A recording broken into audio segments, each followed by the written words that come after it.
Hello everyone, welcome to concept decoder. आप सभी का आपके अपने प्यारे चैनल कॉन्सेप्ट डिकोडर पे स्वागत है। हम करेंगे डिफ्लेक्शन इन प्रीस्ट्रेस बीम के कॉन्सेप्ट को कवर। वेरी इंपॉर्टेंट वीडियो और बहुत सारे थ्योरी, जितने भी छोटे बड़े थ्योरी हैं, सारे थ्योरीज को इसी वीडियो लेक्चर में हम लोग कवर करने वाले हैं। सो वीडियो को स्टार्टिंग टू एंडिंग तक देखिएगा। जितने भी छोटे मोटे एग्जाम में जितने भी छोटे मोटे ऑब्जेक्टिव क्वेश्चन आते हैं, सारे छोटे मोटे ऑब्जेक्टिव क्वेश्चन को आप अच्छे से, प्यार से, सिंपल तरीके से आंसर कर पाएंगे विदाउट एनी डाउट। क्लियर है? So let's start. So concept देखिए क्या है, क्या डिस्कस करेंगे। लेट्स सपोज कि मेरे पास एक सिंपली सपोर्टेड बीम है, इसको मैं प्री स्ट्रेसिंग के माध्यम से बनाना चाहता हूं। तो इसमें मैंने एक टेंडन को यूज किया है, ठीक है, जो कि at some eccentricity E from the CG line. मतलब let's suppose this is the line passing through the CG of the cross section, है ना। इससे ये एक्सेंट्रिसिटी ई पर है, एक कांस्टेंट एक्सेंट्रिसिटी ई पर है। It is a simply supported beam. इस पे लाइव लोडिंग वगैरह कुछ नहीं अभी अप्लाइड है। हम केवल डिफ्लेक्शन निकालेंगे, deflection due to pre stressing in case of pre stress beam. तो दिस इज योर टेंडन। तो ये टेंडन है, तो इस टेंडन का मतलब क्या है, आप इसमें एक टेंशन अप्लाई करोगे, है ना। अब किसी मैकेनिज्म के तहत ये टेंशन जो है इस कंक्रीट मेंबर के ऊपर कंप्रेशन के फॉर्म में कन्वर्ट हो जाएगा। ओके, कंप्रेशन के फॉर्म में कन्वर्ट हो गया, कहने का मतलब है ऐसे ये दबा देगा इसको इस तरह से, ठीक है, पी फोर्स से, जो भी आप प्री स्ट्रेस अप्लाई किए हैं। तो देखिए जरा, तो ये क्रॉस सेक्शन, यहाँ पे ये लाइन है क्रॉस सेक्शन का, मैं ड्रॉ कर रहा हूं। यहाँ पे आपका एक फोर्स पी लग रहा है। इन सब चीजों को हम लोगों ने एनालिसिस में बहुत डिटेल में कवर किया था। This is the line passing through the CG and this is the eccentricity E value.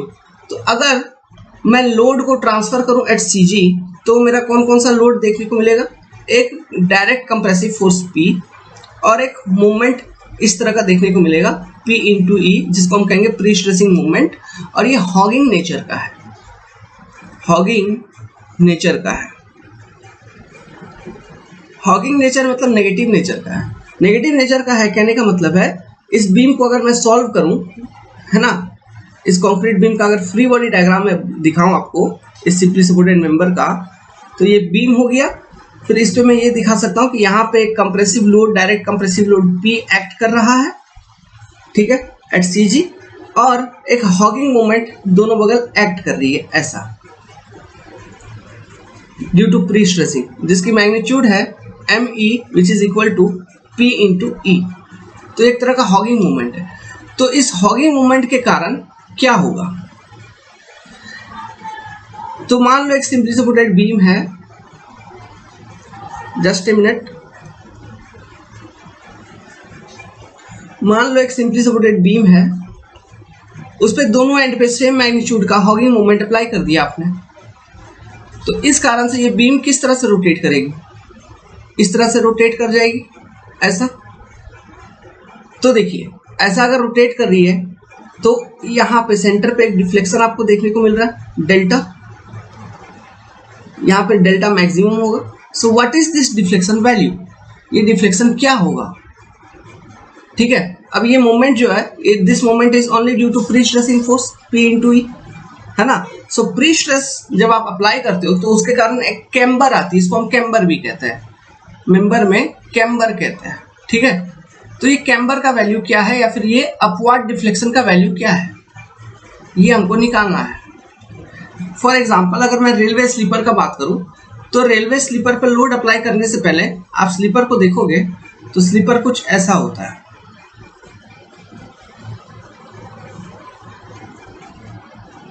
समझ में आ रहा है, इस तरह से। तो initially before application of loading sleeper में एक कैम्बर रहती है, ठीक है। कैम्बर कहने का मतलब यहाँ पे नेगेटिव मूवमेंट होगा। मतलब नेगेटिव मूवमेंट अगर है ड्यू टू प्री स्ट्रेसिंग, इसका मतलब टॉप फाइबर में आपका टेंशन हो जाता है ना, और बॉटम फाइबर में कंप्रेशन रहता है ड्यू टू प्री स्ट्रेसिंग, ठीक है। अब ये जो टेंशन कंप्रेशन है at the transfer of pre stress, इसका मैंने आपको स्ट्रेस प्रोफाइल बताया था, ओके, कि this tension must be less than permissible tensile strength of concrete and this compression should not exceed permissible compressive strength of concrete. Concept clear है? तो हमको ये डेल्टा मैक्स निकालना है। तो ये हम कैसे निकालेंगे? तो लेट्स सॉल्व इट। यहां तक लिख लीजिए, लिखना है तो।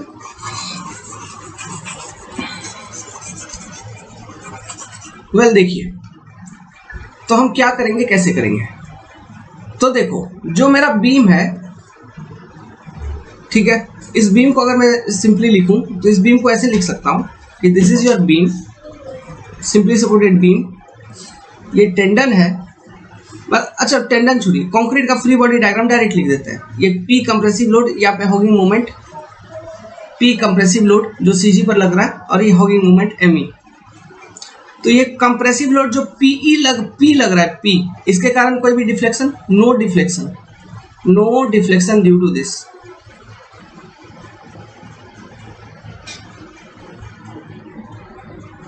इसके कारण क्या होगा? इसके कारण होगा, ये एक्सियल लोड है ना पी, इसके कारण या फिर कॉन्ट्रैक्शन होगा, ठीक है। इलोंगेशन तो होगा नहीं, इलोंगेशन होता है टेंस, अगर ये टेंशन में रहता तो, अगर इस तरह से होता तो ये, लेकिन ये कंप्रेशन है तो इसलिए इलोंगेशन है। इसके लिए कंक्रीट में कॉन्ट्रैक्शन हो सकता है, जिसके कारण एक तरह का लॉसेस डेवलप होता है, जो हमने कैलकुलेट किया है, loss due to elastic shortening of concrete. ध्यान में है, ठीक है, वही चीज है यहाँ पे। सो इसमें जो डिफ्लेक्शन आएगी मेंबर में, ये आएगी due to this hogging movement. Okay, तो due to this hogging movement deflection आएगी, तो हम क्या कैलकुलेट करेंगे? तो सबसे पहले इसका बेंडिंग मोमेंट डायग्राम बनाओ। तो इस बीम का बेंडिंग मोमेंट डायग्राम अगर बनाओ तो एक पूरे मेंबर के ऊपर due to pre stressing moment, bending moment आपका कांस्टेंट है और नेगेटिव है, और इसकी मैग्नीट्यूड है P into E. This is your ME। ये हो गया उसका BMD, बेंडिंग मोमेंट डायग्राम, ठीक है। लेट्स सपोज कि this is your point A and centre पे जहां पे आपको डिफ्लेक्शन निकालनी है, जहां पे मैक्सिमम डिफ्लेक्शन है, this is your point B। Okay, तो अब हम यूज करेंगे Mohr's area method. Mohr's area method को ध्यान से सुनना बच्चा लोग। Mohr's area method, Mohr's area method क्या कहता है? Deflection at any point. जैसे कि for example Mohr's area method को पहले आपको बताता हूँ, ये सब चीज हमने डिफ्लेक्शन में कवर किया था। लेट्स सपोज कोई एक मेंबर है, ठीक है, सिंपली सपोर्टेड मेंबर हो, जैसा भी हो, तो यहाँ पे हम सिंपली सपोर्टेड मेंबर कंसिडर कर रहे हैं। इसका आपने पहले M/EI डायग्राम बनाना है, मतलब बेंडिंग मोमेंट डायग्राम बनाना है, फिर उसके बाद M/EI डायग्राम बना देना है। तो let's suppose this is your point A and this is your, अच्छा इसको छोड़ो यार, ये वाला नहीं, इसका लेट्स सपोज M/EI डायग्राम जो है ये कुछ इस तरह से दिख रहा है। This is your M/EI diagram, ठीक है। M/EI डायग्राम मतलब बेंडिंग मोमेंट डायग्राम बनाने के बाद EI से डिवाइड कर देना है, तो आपको M/EI डायग्राम मिल जाएगा। ये सब चीज अगर बहुत डिटेल में देखना है, यहाँ पे जस्ट मैं आपको एक्सप्लेन कर रहा हूँ। बहुत डिटेल में देखने के लिए visit our strength of material classes सोम, जो कि यूट्यूब पे हमने फ्री में डाल रखा है, जिसमें हमने मोहर्स एरिया मेथड को बहुत डिटेल में कवर किया, बहुत तरह के न्यूमेरिकल, बहुत तरह के वेरिएशन उसमें किया है, ठीक है। तो this is your M/EI diagram. तो लेट्स सपोज कि हमारे पास कोई दो पॉइंट है, एक पॉइंट में कंसिडर कर लेता हूँ एट सपोर्ट, ओके, दूसरा पॉइंट में कंसिडर कर लेता हूँ ये वाला सेक्शन B, ओके, और मेरे को निकालनी है इस केस में डेल्टा एट B क्या होगा। Let's suppose delta at B मेरा क्या होगा, ये मेरे को निकालना है। तो मैं कैसे निकालूंगा? तो मैं लिखूंगा डेल्टा AB, या फिर ऐसे लिखूंगा डेल्टा BA इक्वल टू, ठीक है, moment of area of M/EI diagram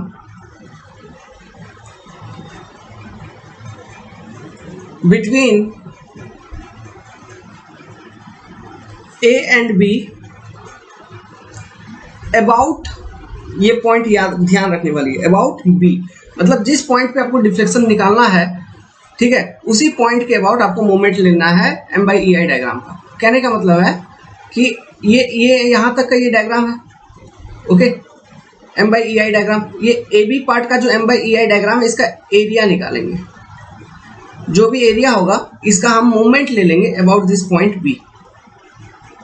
आप जब मोमेंट ले लोगे अबाउट पॉइंट बी तो ये चीज आपको बताएगा deflection delta of point B with respect to point A. Deflection of point B with respect to point A कैसे पढ़ रहे हैं समझिएगा। Deflection of point B with respect to point A, ये क्या बताएगा? Deflection of point B with respect to tangent drawn at point A, ऐसा है। ठीक है, और ज्यादा क्लियरली अगर बात करूं, deflection of point B with respect to tangent drawn at point A. Okay, तो ये चीज थी। तो इसका मतलब यहाँ पे एट पॉइंट ए देखिए आपका डिफ्लेक्शन 0 है, क्योंकि यहाँ पे एक सपोर्ट है तो वर्टिकल रिएक्शन होगा। सो इस चीज को अगर मैं तोड़ूं तो मैं लिख सकता हूं कि कैसे लिख सकता है इसको, delta A minus delta B लिखा जा सकता है। सो डेल्टा ए तो आपका वैसे ही 0 है, तो आपको ये डेल्टा बी आपको मिल जाएगा यहाँ पर। क्लियर है? क्या मिल जाएगा? Delta B. डेल्टा बी का वैल्यू कैसे निकालोगे आप? मोमेंट ऑफ दिस एरिया, ठीक है, of M by I diagram between A and B about point B. तो ये आपका बेसिक कॉन्सेप्ट है, सिंपल सा मोहर्स एरिया मेथड का। ओके, तो सिमिलरली इसको आप इरेज करता हूं यहाँ पर। ये कॉन्सेप्ट आपको समझ में आ गया। इस चीज को आप काफी ज्यादा डिटेल में देखना है तो आप वहां पे देखिए कहां पर कैसे कैसे कंडीशंस में अप्लाई कर सकते हैं, क्या कर सकते हैं, नहीं कर सकते हैं, सब कुछ हमने सोम में एक्सप्लेन कर रखा है। तो देखो अब हमको क्या निकालना है? हमको निकालना है डेल्टा बी निकालना है। ठीक है, डेल्टा बी निकालना है। तो ये उसका बेंडिंग मोमेंट डायग्राम हो गया। ये क्या हो गया? Bending moment diagram. तो डेल्टा बी निकालने के लिए हम क्या करेंगे? हम डिफ्लेक्शन ऑफ पॉइंट बी लिखेंगे with respect to point A. Delta B है। अब पॉइंट ए का डिफ्लेक्शन 0 होगा, मेरे को पता है क्योंकि वहां पे सपोर्ट है ना। तो ये निकालने के लिए क्या करेंगे? Moment of area of M by E I diagram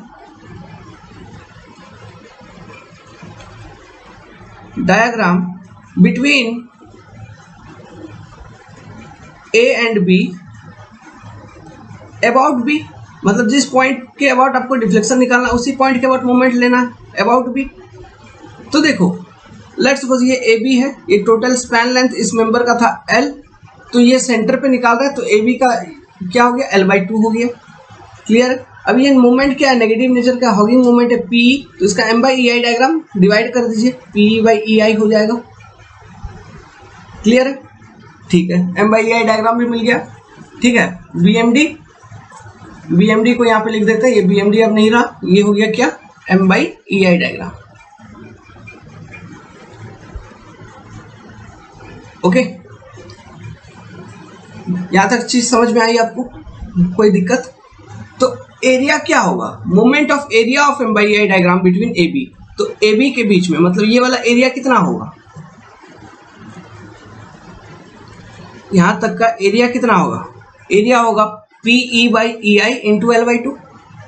ठीक है, सो देखो डेल्टा ये सब कोई नहीं बताएगा बाबू लोग, मैं बता रहा हूं क्योंकि मेरे को जरूरत नहीं है। क्या बोले? I love you all. Okay, तो देखिए minus P into E by E I, negative moment इसलिए माइनस लगा दिया, जैसा है वैसा लिख दीजिए मैग्नीट्यूड के साथ, साइन के साथ, इंटू L/2। ये हो गया area of M by E I diagram between A B. ये हो गया एरिया, इसका मोमेंट लेना है अबाउट पॉइंट बी। तो ये एरिया का CG से पॉइंट बी का डिस्टेंस, ये एरिया का CG से पॉइंट बी का डिस्टेंस लीवर आर्म इसी को कहेंगे। तो ये कितना होगा? L/2/2 L/4 into L/4। तो मल्टीप्लाई कर दो, delta B A equal to minus P E by E I into L/8 हो गया। ओके, अब यहाँ पे डेल्टा बी ए मतलब deflection of point B with respect to point A, मतलब delta A minus delta B. So minus delta B equal to minus P E by E I into L/8। समझ में आया? तो ये minus minus खत्म। So deflection of point B due to pre stressing forces will be P E L square by 8EI। ये condition समझ में आई। और ये डिफ्लेक्शन हॉगिंग अपवर्ड डिफ्लेक्शन, ऐसा डिफ्लेक्शन हो रहा है, समझ में आ रहा है? ठीक है। तो अगर ये चीज आप नहीं भी जानते हो तो अगर आप स्टैंडर्ड फॉर्मूला को भी याद रखे हो, स्टैंडर्ड फॉर्मूला क्या बताया था, सिंपली सपोर्टेड बीम याद करो। सिंपली सपोर्टेड बीम पर दोनों बगल एक मोमेंट लग रही है, इसका स्पैन लेंथ है मान लो L और ये मोमेंट लग रही है M, ठीक है। तो इसके कारण जो डिफ्लेक्शन आएगा डेल्टा मैक्स सेंटर पे वो क्या होगा, ml स्क्वायर अपॉन 8EI। तो m का वैल्यू यहाँ पे क्या है, p इंटू ई, तो यही चीज आ गया PEL स्क्वायर बाई 8EI। देखो यार,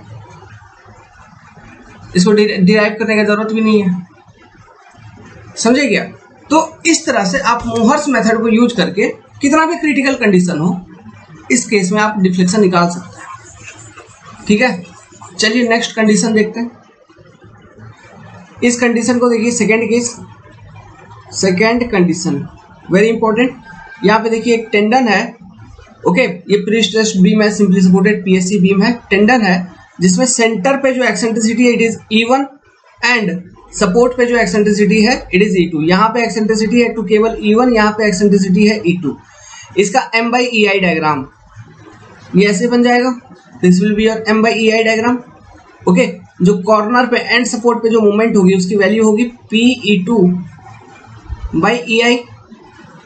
ठीक है। और सेंटर पे जो मूवमेंट होगी ये हॉगिंग मूवमेंट होगी, नेगेटिव, PE1/EI। ये कैसे आया निकाल दूं क्या, बताने की जरूरत है? चलो यार, देखो देखो देखो देखो देखो देखो देखो, यहाँ पे सपोर्ट पे सेक्शन लो, सपोर्ट पे सेक्शन लिया, ठीक है। सेक्शन लेने के बाद ये देखो प्री स्ट्रेसिंग फोर्स बेसिकली यहाँ पे लग रहा है, ये CG वाला लाइन है, तो प्री स्ट्रेसिंग फोर्स यहाँ पे ऊपर लग रहा है eight some eccentricity E2, okay. और इसकी मैग्नीट्यूड है P, इसको CG पे शिफ्ट करोगे, ये CG वाला लाइन है, तो क्या दिखेगा CG पर, एक कंप्रेसिव फोर्स P और एक सैगिंग मोमेंट दिखेगा CG पर, P इंटू E2 का। सैगिंग मतलब पॉजिटिव मोमेंट, तो यही तो लिखा है, एट सपोर्ट पॉजिटिव है एंड सेंटर पे यहाँ पे हॉगिंग मोमेंट देखने को मिलेगा, नेगेटिव लिखा है। क्लियर है, समझ गया कैसे आई ये वैल्यूज, ठीक है। तो इनको बनाइए कॉपी पे, तो ये उसको फिर EI से डिवाइड कर देंगे तो M/EI डायग्राम आपका मिल जाएगा। तो M/EI डायग्राम मिल गया। फिर आपको डिफ्लेक्शन निकालना है पॉइंट B पर, ओके। मतलब ये मैक्सिमम डिफ्लेक्शन का क्या होगा, इसका इलास्टिक कर्व देखो, this is your elastic curve. Elastic curve according to BMD हम इलास्टिक कर्व इसका ड्रॉ करते हैं। तो देखिए कुछ लेंथ में आपका सैगिंग बेंडिंग मूवमेंट है सपोर्ट से, फिर बीच में आपका हॉगिंग बेंडिंग मूवमेंट है, मतलब यहाँ पॉजिटिव बेंडिंग मूवमेंट है, इधर नेगेटिव बेंडिंग मूवमेंट है, फिर सैगिंग बेंडिंग मूवमेंट है पॉजिटिव। तो इलास्टिक कर्व बनाते वक्त ध्यान रखना है, टॉप फाइबर को हम रेफरेंस कंसीडर कर लेंगे। ये मेरा मेंबर है तो मान लो इसको मैंने रेफरेंस कंसीडर कर लिया, रेफरेंस फेस, रेफरेंस फेस, ठीक है। तो देखो सैगिंग बेंडिंग मूवमेंट के कारण जो रेफरेंस फेस है, मतलब सैगिंग बेंडिंग मूवमेंट ऐसा होता है कि नहीं, है ना। तो जो रेफरेंस फेस है उसका इस तरह का कर्वेचर होगा, है इस तरह का कर्वेचर होगा, मतलब टॉप फाइबर में कंप्रेशन दिखना चाहिए, मतलब ये पॉजिटिव बेंडिंग मूवमेंट। और हॉगिंग बेंडिंग मूवमेंट के केस में इस तरह से मूवेगा कि नहीं, मतलब जो रेफरेंस फेस है उसमें इस तरह का कर्वेचर होगा, ठीक है। तो इसमें टॉप फाइबर में आपको टेंशन दिखना चाहिए। ये कॉन्सेप्ट यहाँ तक समझ में आया। अब इसको ध्यान में रखते हुए हम इलास्टिक कर्व को ड्रॉ करने चलेंगे। इलास्टिक कर्व बनाना मैंने स्ट्रक्चर में हर एक क्वेश्चन में बना के दिखाया,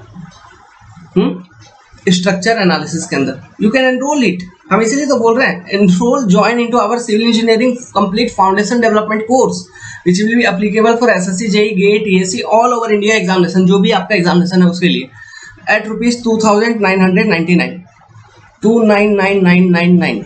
ये ऑफर दिवाली तक है, मतलब 5th एक्चुअली 5th तक है, ठीक है, 5 तारीख तक 5th। इसके बाद ये नहीं है, इसके बाद जो इसकी प्राइस होगी वो होगी 14,999, आपको उसी प्राइस पे अवेलेबल होगी।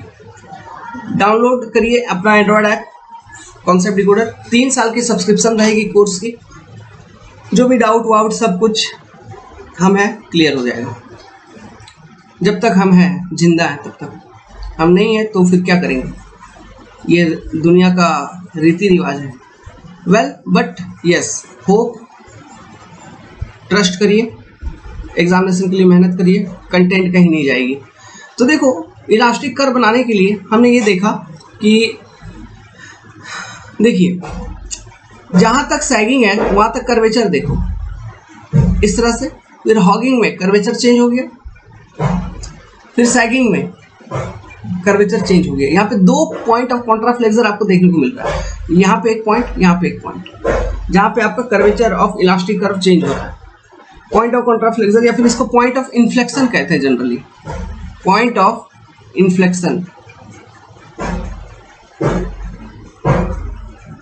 ठीक है। तो ये है इलास्टिक कर्व। तो यहाँ पे देखिए सेंटर पे आपको डेल्टा मैक्स देखने को मिल रहा है। अब ये डेल्टा मैक्स कैसे निकालेंगे, same Mohr's area method, okay, Mohr's area method को यूज करके डेल्टा निकाल लेंगे एंड ये डिफ्लेक्शन की वैल्यू आपको मिल जाएगी PL²/24 EI bracket -2E1 + E2। यहाँ पे E जो यूज कर रहे हैं it is of concrete, EC, ठीक है। This is your second case, लिख लीजिए कॉपी पे। इसी तरह से थर्ड केस पैराबोलिक टेंडन का, चलिए एक केस देख। अब next case number third, parabolic tendon. ये पैराबोलिक टेंडन है, यहाँ पे एक्सेंट्रिसिटी का वैल्यू है E2, इधर एक्सेंट्रिसिटी का वैल्यू है E1।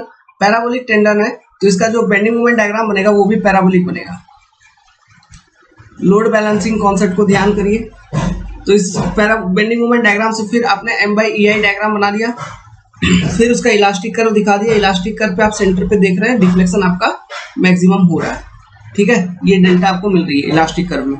तो ये डेल्टा का वैल्यू निकालना है, मोहर्स एरिया मेथड को यूज करके ये डेल्टा का वैल्यू हम निकाल लेंगे। तो डेल्टा इक्वल टू कितना आ जाएगा, PL²/48 EI bracket -5 times E1 + E2, ठीक है। ये मूवमेंट जो है यहाँ पे ये कितना वैल्यू है, P टाइम्स E1/EI, यहाँ पे दिख नहीं रहा होगा तो लिख दिया मैंने, ठीक है। फिर सपोर्ट से कुछ हद तक पॉजिटिव, फिर कुछ लेंथ तक नेगेटिव, फिर हॉगिंग, तो उसी के करस्पॉन्डिंग इसका कर्वेचर भी चेंज होगा, ऐसा इलास्टिक कर्व का। तो ये सैगिंग मतलब टॉप फाइबर में कंप्रेशन, टॉप फाइबर में टेंशन, टॉप फाइबर में कंप्रेशन। सारा कॉन्सेप्ट क्लियर है, ठीक है। तो ये डिफ्लेक्शंस के वैल्यू आपको पूछे जा सकते हैं एग्जामिनेशन के अंदर, तो ध्यान से पढ़ के रखिए। Hello everyone, welcome to concept decoder. आप सभी का आपके अपने चैनल कॉन्सेप्ट डिकोडर पे स्वागत है। हम पढ़ रहे हैं प्री स्ट्रेस कंक्रीट और आज के इस वीडियो लेक्चर में हम प्री स्ट्रेस कंक्रीट के जितने भी थ्योरेटिकल पार्ट है उनको कवर करेंगे। This video will be very much important for objective type examination, जैसे कि आपका स्टेट AE/JEE का एग्जामिनेशन हो गया, SSC JEE का एग्जामिनेशन हो गया, DFCCIL वगैरह का एग्जामिनेशन हो गया, जिसमें प्री स्ट्रेस कंक्रीट से ऑब्जेक्टिव क्वेश्चन पूछे जाते हैं, है ना, जिसमें थ्योरेटिकल क्वेश्चंस पूछे जाते हैं। It is very important video क्योंकि इसमें तो बहुत सारे थ्योरी को डिस्कस करेंगे, फिर इंडियन स्टैंडर्ड IS 1343 जो अपना कोड है फॉर प्री स्ट्रेस, इसके प्रोविजंस को भी डिस्कस करेंगे, जिससे बहुत सारे ऑब्जेक्टिव क्वेश्चंस आपके सॉल्व हो जाएंगे, ठीक है। अब तक हम लोगों ने न्यूमेरिकल कंसेप्ट जितने भी थे, डिजाइन के, एनालिसिस के, ओके, फॉर गेट, EAC, जितना भी हाई लेवल चीज था सब चीजों को देख लिया। अब हाई लेवल चीज देख लेना ही नहीं होता है, कुछ थ्योरेटिकल पोर्शन, कोडल प्रोविजंस वगैरह भी देखना होता है, क्योंकि इन सब सेक्शन से भी एग्जाम में बहुत छोटे छोटे फालतू क्वेश्चन आ जाते हैं और ऐसे क्वेश्चन अगर हम लोग पढ़ के नहीं गए रहते हैं तो हमारा मिस हो जाता है, ओके। तो this video will be very much helpful for you all, so don't miss it. देखिए, इस वीडियो को पढ़ने का तरीका पहले ही मैं बता दूं, यहाँ पे मैं ज्यादा कुछ लिखूंगा नहीं, ओके, हमने पहले से टाइप करके रखा है, तो उसी पर मैं आप सभी को ये थ्योरी एक्सप्लेन करूंगा। लेकिन जो भी थ्योरी मैं आपको स्क्रीन पर दिखाऊंगा उसको आप कॉपी में नोट करिए, right it down by, video को पॉज कर लो, पहले समझ लो, फिर वीडियो को पॉज कर लो, फिर थ्योरी को लिख लो, फिर वीडियो को प्ले करके फिर आगे देखना है, क्लियर है। तो चलिए स्टार्ट करते हैं। सो कंटेंट स्टार्ट करने से पहले one big information to you all, download the android application concept decoder from Google Play Store, जहां पर आपको कंप्लीट सिविल इंजीनियरिंग की सब्सक्रिप्शन मिलेगी at ₹2999 this Diwali. Wish you all happy Diwali. This is Diwali gift from concept decoder to you all. So इसके बाद ये price पे आपको अपना सब्सक्रिप्शन नहीं मिल पाएगा। This subscription for complete civil engineering technical package, मैं बार बार बोल रहा हूँ technical, will be valid for SSC JE, GATE, ESC, state, JE examination, सब कुछ आपको सारा सब्जेक्ट मिलेगा टेक्निकल का जो स्टैंडर्ड है corresponding to GATE, ESC, SSC JE examination. सब सब्जेक्ट 100% टॉपिक, सब कुछ क्लियर कट। अगर मार्क का बात बताऊं वेल आपका एक रिटर्न टेक्निकल में कोई दिक्कत नहीं आएगी, टेक्निकल सेक्शन क्लियर हो जाएगा, बस मेहनत करनी है आपको। ये सब्सक्रिप्शन मिलेगी एंड्रॉयड एप्लीकेशन के ऊपर, डाउनलोड इट, जिसकी वैलिडिटी होगी आपका 3 year. For any further detail अगर आप हमसे बातचीत करना चाहते हैं then contact number is 7008-420-353, concept decoder, या फिर आप हमारे नाम को सेव कर सकते हैं, पीयूष परासर। Good luck. तो let's start. See you in WhatsApp. इसी नंबर से व्हाट्सएप ग्रुप भी है, ज्वाइन करने के लिए आप मैसेज कर सकते हैं, सेव करके add me, I will add you to group जहाँ पे डाउट क्लियरिंग सेशन चलते रहती है। So let's start the topic now. तो सबसे पहला बात हम लोग करेंगे मटेरियल के ऊपर। तो देखो प्री स्ट्रेस कंक्रीट, इसमें कौन कौन से मटेरियल का जरूरत पड़ेगा? कंक्रीट प्लस स्टील का जरूरत पड़ेगा। तो कंक्रीट भी हाई स्ट्रेंथ कंक्रीट का यूज होता है यहाँ पे, और स्टील भी वेरी हाई टेंसाइल स्ट्रेंथ वाली स्टील की यूज होती है।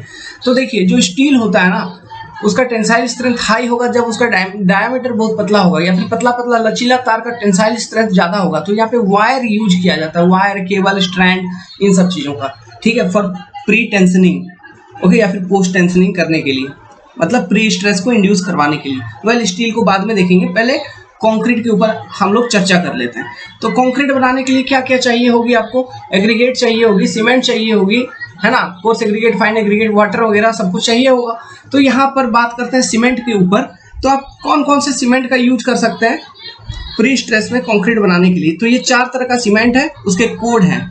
Ordinary Portland cement according to Indian standard 269, Portland slag cement according to Indian standard 455, लेकिन इसमें slag content should not be more than 50%।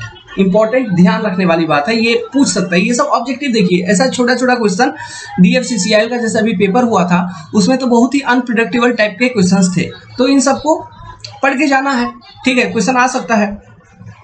Rapid hardening Portland cement according to Indian standard 8041, ये code भी अगर हो सके तो ध्यान रखिएगा, जितना भी कोड हम लोग डिस्कस करेंगे, क्योंकि आजकल कोई गारंटी नहीं है, छोटे छोटे एग्जाम में कुछ भी पूछते हैं। High strength ordinary Portland cement according to Indian standard 8112, ठीक है। तो ये डिफरेंट 4 कैटेगरी ऑफ सीमेंट को आप यूज कर सकते हैं कंक्रीट बनाने के लिए। Now second point, concrete. Pre stress concrete requires concrete which has high compressive strength. High compressive strength का कंक्रीट हमको चाहिए। तो आपको मिनिमम रिक्वायरमेंट बताऊं, देखिए प्री स्ट्रेस इंड्यूस करने का 2 मैकेनिज्म हमारे पास है, प्री टेंशनिंग, पोस्ट टेंशनिंग। तो प्री टेंशनिंग के लिए मिनिमम ग्रेड ऑफ कंक्रीट जो आपको चाहिए M40, और पोस्ट टेंशनिंग के लिए जो मिनिमम ग्रेड ऑफ कंक्रीट चाहिए हमको M30। ये क्वेश्चन तो बहुत फेवरेट क्वेश्चन है, हर एक एग्जाम में पूछा जाता है। M40 हो गया प्री टेंशनिंग के लिए, याद रखना, M30 हो गया पोस्ट के लिए, ऐसा याद रखना, प्री पोस्ट, प्री मतलब ज्यादा, पोस्ट मतलब कम, ओके। और ये जो कंक्रीट होगा ये एयर एंट्रेन्ड कंक्रीट होना चाहिए, एयर एंट्रेन्ड कंक्रीट, ठीक है। और एयर एंट्रेनमेंट जो होगी it should not B less then 4%, air entrainment should not B less then 4% and should not B greater then 6%। 4 और 6 इस चीज को याद रखिएगा। एयर एंट्रेनमेंट ये वर्केबिलिटी को इंप्रूव करने के लिए यूज किया जाता है, क्योंकि यहाँ पे वाटर कंटेंट हम लो रखेंगे तो हमको वर्केबिलिटी उतना नहीं मिल पाएगी, इसलिए हमको एयर एंट्रेनमेंट करनी होगी। क्लियर है, समझ में आया कॉन्सेप्ट? एयर एंट्रेनमेंट का बात यहाँ पे क्यों कर रहा है, क्योंकि हमको लो वाटर कंटेंट अगर रखेंगे तभी हाई कंप्रेसिव स्ट्रेंथ डेवलप हो पाएगा, मिल पाएगा। तो लो वाटर तो वर्केबिलिटी आपका अचीव नहीं हो पाएगा, तो इसीलिए इसके लिए एयर एंट्रेनमेंट करनी होगी, ठीक है। और it should not B less then 4%, should not B greater then 6%। From durability perspective, durability point of view, cement content should be in range of 300 to 360 kg per meter cube.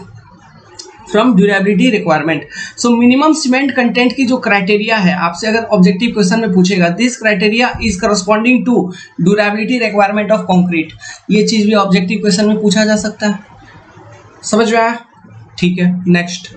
तो इसको लिख लीजिए, theory copy पे अच्छे से note बना के लिख लीजिए, और जो जो एडिशनल बातें मैंने बोला उसको भी बना के लिखना है, उसको बना के लिख लीजिए। अब बात करते हैं स्टील का। It is important. देखिए स्टील मतलब यहाँ पे प्री स्ट्रेस इंड्यूस करने के लिए जो हम वायर यूज करते हैं, है ना, ये इन form of steel, tendon, strand, cables, इनका यूज करते हैं। ठीक है, मतलब ये सब एक ही मटेरियल, एक ही है, बस गुच्छे में अगर रहता है तो उसको हम कह देते हैं स्ट्रैंड। ठीक है, स्ट्रैंड का अगर गुच्छा रहता है उसको हम कह देते हैं टेंडन, अगर टेंडन का गुच्छा रहता है तो उसको हम कह देते हैं केबल। समझ में आ रहा है? ऐसा मतलब सबसे पहले आएगा आपका वायर, माने कि एक वायर, केवल एक वायर, बहुत पतला। फिर स्ट्रैंड, स्ट्रैंड मतलब ऐसा जो ये वायर है, ऐसा 4-5 वायर, 4 to 5 या 4 to 7 वायर एक दूसरे से लपेटे हुए होंगे। समझ में आ रहा है? तो उसको कहेंगे हम स्ट्रैंड। फिर मतलब तो वायर से ज़्यादा बड़ा क्या हो गया, मतलब डायामीटर में, डाया के टर्म्स में अगर मैं बात करूँ, ये क्वेश्चन भी पूछ सकता है। ठीक है, तो वायर से ज़्यादा मोटा हो गया स्ट्रैंड। फिर स्ट्रैंड के बाद आपका आ जाएगा टेंडन। टेंडन में क्या, डिफरेंट स्ट्रैंड का, जैसे 4 से 5 यहाँ पे हमने क्या किया, स्ट्रैंड 4 से 7 वायर को बना के यूज करके स्ट्रैंड बनाया, उसी तरह से 4 से 7 स्ट्रैंड को यूज करके हम टेंडन बना देंगे, है ना। तो स्ट्रैंड के बाद टेंडन, फिर टेंडन के बाद केबल, है ना, मतलब डिफरेंट टेंडन को लपेट के केबल बना देंगे। तो ऐसा ये सब चीज समझ में आया। तो ये मटेरियल एक ही है उसमें, ठीक है, बस हम क्या करते हैं, एक दूसरे से लपेट के बनाते रहते हैं। तो ये हाई टेंसाइल स्टील का होता है, हाई टेंसाइल स्टील का होता है। इसके डायमीटर, एक वायर का डायमीटर काफी कम होता है, 3 mm 5 mm ऐसा होता है, बहुत पतला पतला तार होता है। ठीक है, लेकिन उसका टेंसाइल स्ट्रेंथ जो है काफी अधिक होता है। जो हाई टेंसाइल स्टील है इसमें जनरली क्या होती है, इसका जो कंपोजिशन है ये इंपॉर्टेंट है। This is your composition, composition ये ध्यान में रखने वाली बात है। 0.7 to 8% of carbon, 0.6% of manganese. ठीक है, 0.6% ये एवरेज है। अगर इसका रेंज का बात करूं मैंगनीज का, तो मैंगनीज का रेंज है 0.7 to 1%। ठीक है, एक्चुअल रेंज होता है ये, लेकिन हम लोअर साइड पे रखते हैं, 0.6% अप्रोक्सीमेटली हम प्रीफर करते हैं। ओके, फिर 0.1% ऑफ सिलिका, ये आपका प्रॉपर कंपोजिशन है। Okay, 0.1% of silica. बहुत सारे किताबों में बहुत तरह के डिफरेंट चीजें आपको देखने को मिलेंगे कंपोजिशन में, लेकिन आप ये जो मैंने यहाँ पे आपको दिया ये स्टैंडर्ड है, ये एक्चुअली मेरा कॉलेज का नोट्स है।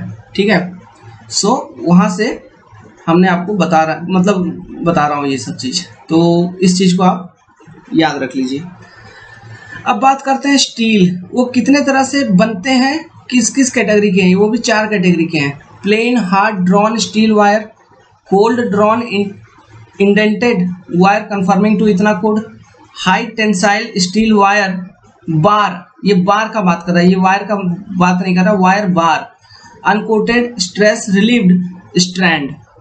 ठीक है, ये 4 कैटेगरी के यूज होते हैं। अब ये 4 कैटेगरी क्या है नहीं है उससे कोई मतलब नहीं है, बस अगर नाम ध्यान रखना है तो रखिएगा। इस वाले पेज पे सबसे इंपॉर्टेंट पार्ट जो था वो था इसका कंपोजिशन वाला पार्ट। ठीक है, कंपोजिशन वाला पार्ट। फिर ये वाला जो कॉन्सेप्ट मैंने बताया, पहले वायर, फिर स्ट्रैंड, ठीक है, फिर स्ट्रैंड, फिर स्ट्रैंड से बना टेंडन, टेंडन से बना केबल। ओके, ये ऑर्डर भी आपसे पूछ सकते हैं छोटे एग्जाम में। ओके, चलिए और कुछ इससे डिस्कस कर लेते हैं। देखिए कुछ इंपॉर्टेंट पॉइंट्स बताता हूं आपको। जैसे ये कोल्ड ड्रॉन है, इसको हम कैसे समझेंगे, क्या समझेंगे। कोल्ड ड्रॉन मतलब जो ये एलॉय है, ये कंपोजिशन है स्टील का, जिसको यूज करके हम ये हाई टेंसाइल स्टील बनाएंगे। ठीक है, तो बना लिया, मान लो बनाने के बाद जो मटेरियल वो ठंडा हो जाएगा ना, ठंडा होने के बाद हमको तार बनानी है, मतलब खींचना पड़ेगा, ड्रॉ करना पड़ेगा। तो जब ठंडा हो जाएगा तब हम तार बनाएंगे उससे, तो उसको कहते हैं कोल्ड ड्रॉन। तो जब ऐसा आप करेंगे कोल्ड ड्रॉन प्रोसेस में क्या होता है, जो तार बन के आती है उसकी ड्यूरेबिलिटी काफी कम होती है, उसकी ड्यूरेबिलिटी कम होती है। ठीक है, ध्यान रखिएगा। तो इसके ड्यूरेबिलिटी को इंप्रूव करने के लिए एक तरह का हीट ट्रीटमेंट किया जाता है, हीट ट्रीटमेंट। ये हीट ट्रीटमेंट किया जाता है at the rate temperature variation of 150 से 150 टू 420 डिग्री सेल्सियस। ठीक है, ये हीट ट्रीटमेंट प्रोसेस जो है, इसका जो नाम है इसको हम कहते हैं टेम्परिंग। टेम्परिंग या फिर एजिंग, ओके, या फिर स्ट्रेस रिलीविंग, ये तीनों एक ही नाम है, ठीक है।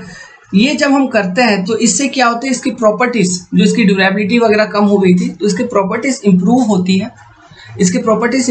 है, तो इसलिए टेंसाइल स्ट्रेंथ भी कुछ हद तक बढ़ता है, इंक्रीज होता है। समझ में आ रहा है? तो ये कोल्ड ड्रॉन वायर का ये कॉन्सेप्ट याद रहेगा, ठीक है।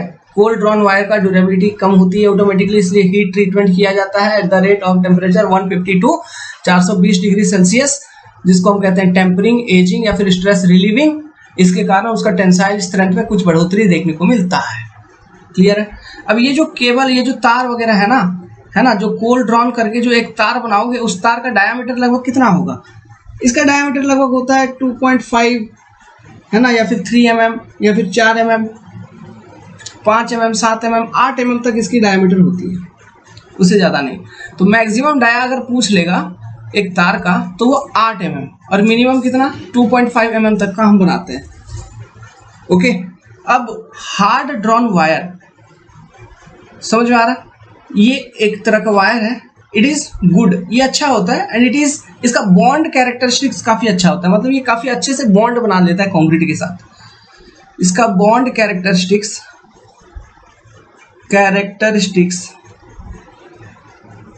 अच्छा होता है, ठीक है, मतलब कंक्रीट के साथ काफी अच्छा बॉन्ड बना लेगा। अब देखो, जो प्री स्ट्रेसिंग का मेथड, इसमें 2 मेथड मैंने आपको बताया था, प्री टेंशनिंग, पोस्ट टेंशनिंग। तो इन दोनों मेथड में से कौन से मेथड में थ्रू बॉन्ड आपका प्री स्ट्रेस का ट्रांसफर होता है?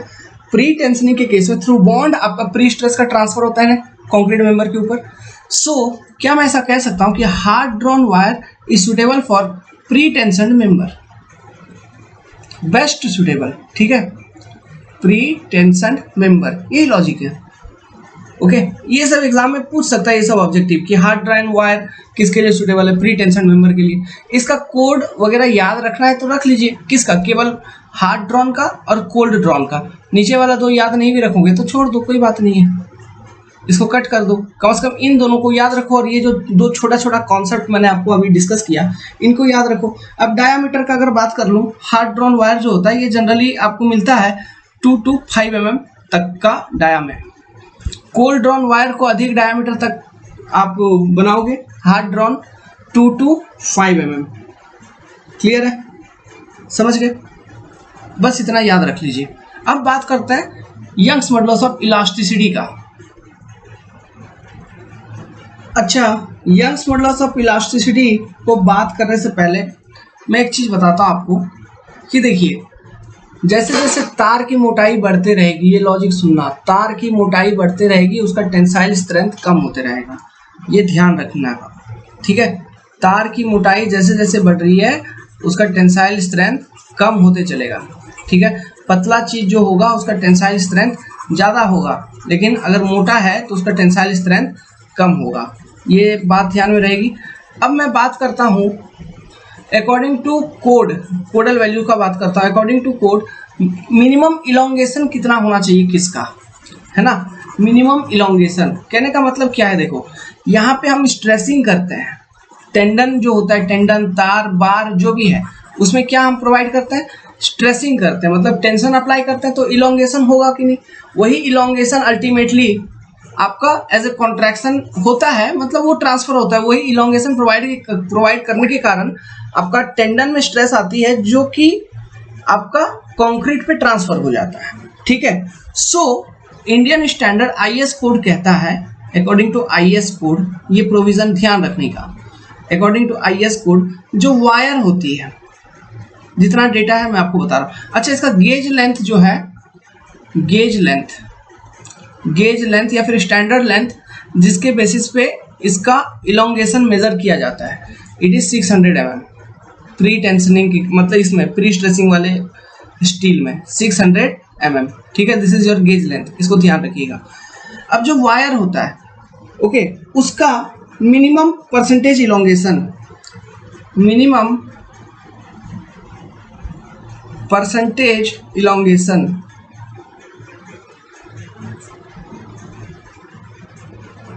इलोंगेशन, मतलब जो आप मटेरियल बनाओगे है ना वायर, उसका minimum percentage elongation should not B less then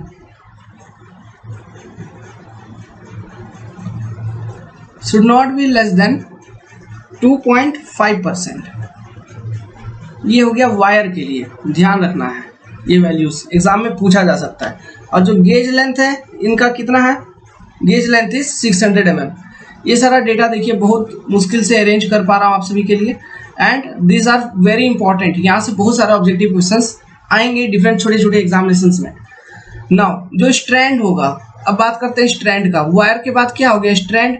strand मतलब 4-5 वायर को लपेट के हेलिकल फॉर्म में, हेलिकल फॉर्म मतलब समझ रहे हो ना, जैसे स्प्रिंग वगैरह कैसे घुमा हुआ रहता है उसी तरह से एक दूसरे के साथ लपेट देना। मतलब बिजली का तार देखे हो, दो तार मिलके एक तार बनता है, लाल हरा पीला वाला, समझ रहे हैं। उसी तरह से 6-7 वायर को यूज करके बांध दिए हैं, ओके, हेलिकल फॉर्म में लपेट दिए एक दूसरे के साथ, तो स्ट्रैंड बन गया। तो स्ट्रैंड का मिनिमम परसेंटेज इलोंगेशन जो है it should not B less then, minimum percent है तो मतलब should not B less then 3.5%। ये हो गया स्ट्रैंड के लिए। फिर स्टील बार के लिए, ठीक है, फॉर स्टील बार, ये भी बहुत पतले होते हैं स्टील बार, इनके लिए should not B less then 10%। In values को याद रखिएगा। 2.5% तार के लिए, स्ट्रैंड के लिए 3.5%, स्टील बार के लिए 10%। याद रहेगा, ध्यान रहेगा, ओके। कोडल प्रोविजंस लिख लीजिए। अब यहीं पर दूसरा कोडल प्रोविजंस आप सभी को बता देता हूं। ये कोड कौन सा है, अच्छा ये कोड IS 1343, अकॉर्डिंग टू 1343 अपन बात कर रहे हैं, ठीक है। ये कोडल प्रोविजन था। इसी में आप यंग्स मॉडुलस ऑफ इलास्टिसिटी का कोडल प्रोविजंस को लिखिए। ऐसे कर देता हूँ, इसको इरेज कर देता हूँ, इनको लिख लिया है तो इरेज कर देता हूँ। ये सारे कोडल प्रोविजंस IS 1343 का है। अब देखिए मॉडुलस ऑफ इलास्टिसिटी ES, ठीक है, Young's modulus of elasticity ES according to IS 1343, या HTW कहने का मतलब है high tensile wire. High tensile wire, इसका जो मॉडुलस ऑफ इलास्टिसिटी होगा जो हम कंसिडर करेंगे 210 किलो न्यूटन प्रति mm²। हाई टेंसाइल बार, इसका जो मॉडुलस ऑफ इलास्टिसिटी हम कंसिडर करेंगे 200 किलो न्यूटन प्रति m², सॉरी प्रति mm²। हाई टेंसाइल स्ट्रैंड, ठीक है, इसका जो मॉडुलस ऑफ इलास्टिसिटी हम कंसिडर करेंगे 195 किलो न्यूटन प्रति mm²। ध्यान रह जाएगा, लिख लीजिए। अब बात करते हैं कवर रिक्वायरमेंट की, है ना, कवर। तो देखो ये जो रिक्वायरमेंट आपको यहाँ पे ये जो कोडल प्रोविजंस है ये 1980 का है, IS 1343 1980। ये जो कोड है 1343 1980, हमारे पास दो कोड है। एक लेटेस्ट कोड, इसका रिवीजन किया गया IS 1343 2012, ठीक है, ज़्यादा कोई डिफरेंस नहीं है। आप 1980 वाला पढ़ो 2012 वाला पढ़ो, कोई मैटर नहीं पड़ता। जो डिफरेंस है वो हमको जानने का मतलब नहीं है, ओके। तो चलो यार, इंटरव्यू पर्पज से जानने का जरूरी है, कभी पूछेंगे तो बता देंगे, ऐसा भी जरूरत नहीं है, नहीं बता रहे। Durability, fire resistance and cover requirement for pre-stress members. 20 mm cover for pre tension member होना चाहिए, प्री टेंशन के लिए 20 mm, 30 mm और size of cable which ever is bigger for post tension member, है ना।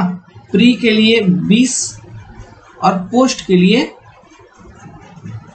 30, या फिर साइज ऑफ केबल, है ना, केबल का डायमीटर सबसे बड़ा होगा।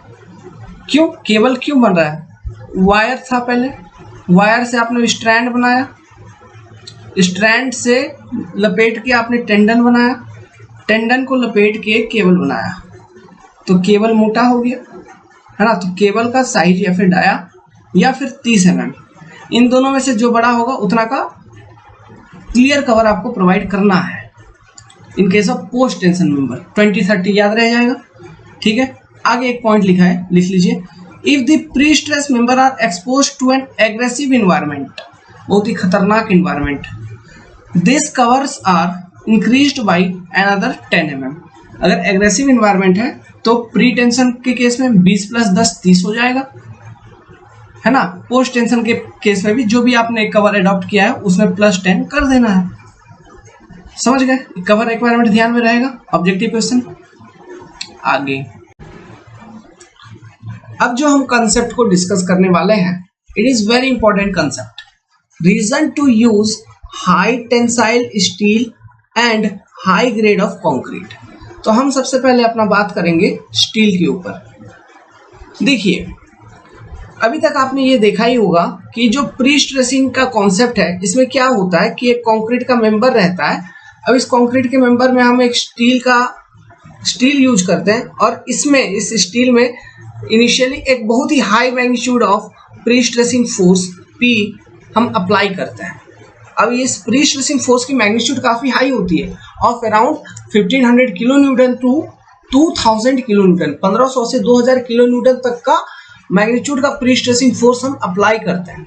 ठीक है, तो ये जो प्री स्ट्रेसिंग फोर्स ये टेंशन के फॉर्म में अप्लाई करते हैं, इन फॉर्म ऑफ टेंशन। इस पे मतलब ये जो स्टील होती है इस पर हम इलोंगेशन प्रोवाइड करते हैं। ठीक है, फिर उसके बाद क्या होता है, हमारे पास डिफरेंट मैकेनिज्म है। कहने का मतलब है, लेट्स सपोज प्री टेंशनिंग और पोस्ट टेंशनिंग का मैं यहाँ पे बात अगर करूं, तो इन case of pre tensioning bye bond between concrete and steel, आपका ये जो प्री स्ट्रेस आपने प्री स्ट्रेसिंग फोर्स अप्लाई किया टेंडन के ऊपर with in elastic limit of this material या फिर ऑफ दिस स्टील, ये बाय बॉन्ड एक्शन ट्रांसफर हो जाएगा कंक्रीट के ऊपर एज ए कंप्रेशन।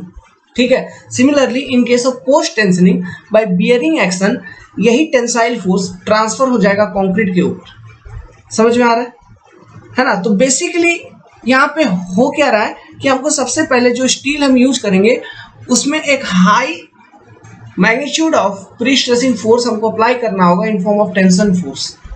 ठीक है, तब वो जाके किसी मैकेनिज्म के तहत कंक्रीट में ट्रांसफर हो रहा है। ठीक है, as form of pre stress in form of compressive stress. Clear है, ये कॉन्सेप्ट आपको समझ में आ रहा है। ठीक है, इसका लॉजिक वगैरह सब कुछ हमने पहले ही डिस्कस कर रखा है, जस्ट एक बार मैं आपको ओवरव्यू दे रहा हूँ। तो देखो, ये जो high magnitude of pre stressing force है, ये आप कैसे एक स्टील में, ठीक है, हम कैसे प्रोवाइड कर सकते हैं। तो हमारे पास दो कॉन्सेप्ट है। देखिए, जो फोर्स होता है, फोर्स का फॉर्मूला क्या होता है, क्रॉस सेक्शन एरिया किसी भी चीज का इनटू वो कितना स्ट्रेस कैरी कर सकता है। ठीक है, तो देखिए, इस फोर्स F को बढ़ाया जा सकता है कैसे, या फिर देखो, या फिर ये इसका वैल्यू कम रहेगा, मतलब टेंसाइल स्ट्रेंथ ऑफ स्टील का वैल्यू कम है, इसका वैल्यू लो है, लेकिन हमने किसी तरह से क्रॉस सेक्शन एरिया को बढ़ा दिया, तो भी हमको 1500 किलो न्यूटन का फोर्स मिलने का चांसेस है कि नहीं। समझ में आ रहा है। दूसरा कॉन्सेप्ट क्या है, दूसरा कॉन्सेप्ट ये होगा कि हम क्रॉस सेक्शन एरिया को कम रखें, क्रॉस सेक्शन एरिया को कम रखें और जो स्ट्रेस है इसकी मैग्नीट्यूड को बढ़ा दें, है ना, मतलब हाई टेंसाइल वायर यूज कर लें। इन दोनों ही तरह से हम हाई प्री स्ट्रेसिंग फोर्स की मैग्नीट्यूड को अचीव कर सकते हैं कि नहीं। ठीक है, अब मेरे को बताओ, इन दोनों मेथड में से कौन सा मेथड मेरा ज़्यादा बेस्ट होगा या फिर ज़्यादा सुटेबल होगा। तो देखिए, अगर आपका मतलब मेंबर के अंदर आप initially high pre stressing force apply करना चाहते हो, तो इसके लिए आपने लो ग्रेड स्टील यूज किया, मतलब ऐसा स्टील जिसका टेंसाइल स्ट्रेंथ काफी कम है, और आपने क्रॉस सेक्शन एरिया बढ़ाने का कोशिश किया, तो इतना ज्यादा क्रॉस सेक्शन एरिया का जरूरत पड़ जाएगा कि कंक्रीटिंग करने में आपको प्रॉब्लम होगा, उसका कॉम्पैक्शन नहीं हो पाएगा, ढंग से नहीं हो पाएगा, बहुत सारा स्टील लगेगा फिर। समझ में आ रहा है। तो ये चीज प्रॉब्लमेटिक है, ये पूरा मेंबर का बिहेवियर ही चेंज कर देगा। ठीक है, तो फिर कंक्रीटिंग में प्रॉब्लम होगी, तो इसलिए हम इस चीज को अवॉइड करते हैं। मतलब instead of increasing cross section area, हम initially high pre stressing force को प्रोवाइड करने के लिए हम हाई टेंसाइल वायर का यूज करते हैं या फिर हाई टेंसाइल स्टील का यूज करते हैं। ठीक है, तो इसके कारण क्या होता है, क्रॉस सेक्शन एरिया भी कम रहता है।